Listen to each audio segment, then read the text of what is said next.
कि नागरिकों का कर्तव्य है, तो हमें अपना कर्तव्य को निभाना पड़ेगा। तब जाकर के अपना सबसे पहले छोटी ढाणी, फिर गांव और फिर पूरा समाज मजबूत बनेगा और एक दिन आत्मनिर्भर भारत की ओर बढ़ते चलेंगे।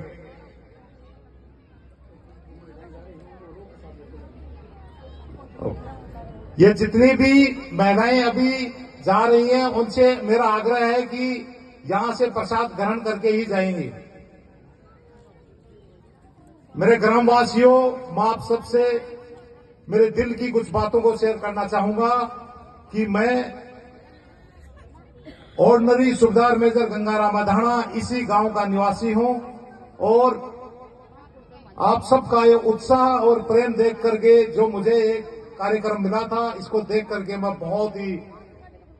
मेरा दिल बहुत प्रभावित हुआ और मैं बहुत खुशी से गदगद हूं। हम सबको मिल करके, हम सब समाज को मिल करके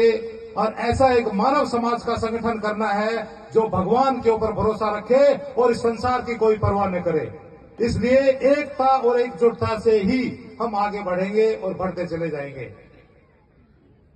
मेरी माताओं और बहनों और सभी आए मेरे ग्रामवासी बुजुर्ग और ये छोटे बच्चे जो अभी खाना खाने के लिए चले गए उधर, लेकिन मैं उन सबको ये बता देना चाहता हूं कि हम सबको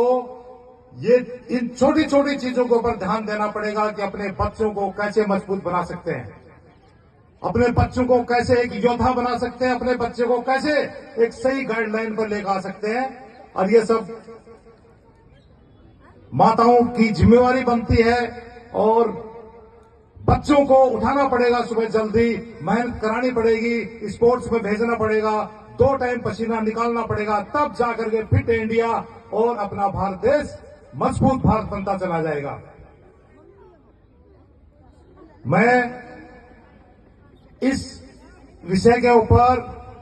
मेरे ग्रामवासियों से ये निवेदन करना चाहता हूं कि हम सब मिल करके और ऐसा कुछ इस ग्राम पंचायत ननवाड़ी बावड़ी के ग्राउंड के अंदर ही करें जिससे हर बच्चा योग के बारे में सीखे और हर बच्चा सूर्य नमस्कार सही तरीके से सीखे और खुद को मजबूत बनाता चला जाए। जोश और उत्साह के साथ में कुछ 2 लाइनें बोल करके मैं मेरे शब्दों को विराम दूंगा।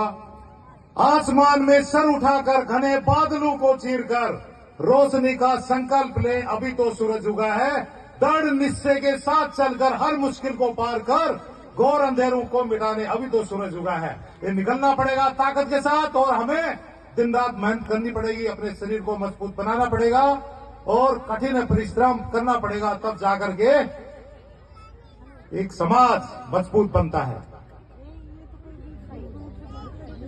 टूटे हुए सपने की सुने कौन किसकी, अंतर को चीर व्यथा पलकों पे ठिठकी। हार नहीं मानूंगा, रार नहीं ठानूंगा, काल के कपाल पे लिखता मिटाता हूं, गीत नया गाता हूं, गीत नया गाता हूं। तो ये चीजें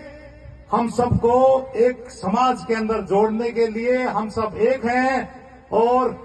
हमारा मालिक एक है, तो हम सब बीच के अंदर कोई भेदभाव नहीं होना चाहिए। ये जो आयोजन हुआ है, इसका एक ही मकसद था कि जितनी भी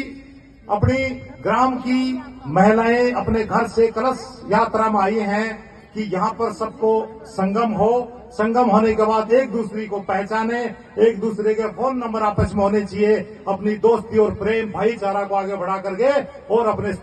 परिवार को हम मजबूत बनाते चलें। ऐसा कोई भी काम जो हम अपने दिल से करना चाहते हैं और उसे कर लें तो हम सक्सेस बन जाते हैं, अगर नहीं कर पाते हैं तो उसमें फेलियर हो जाते हैं। तो मैं आशा नहीं पूर्ण विश्वास करता हूं कि हम सब मिल करके इस स्वामी विवेकानंद की नगरी खेतरी के रहने वाले हैं, जिसके अंदर ग्राम पंचायत ननवाली बावड़ी और राजोता, हम सब मिल करके एक ऐसा मानव समाज एकजुट एकता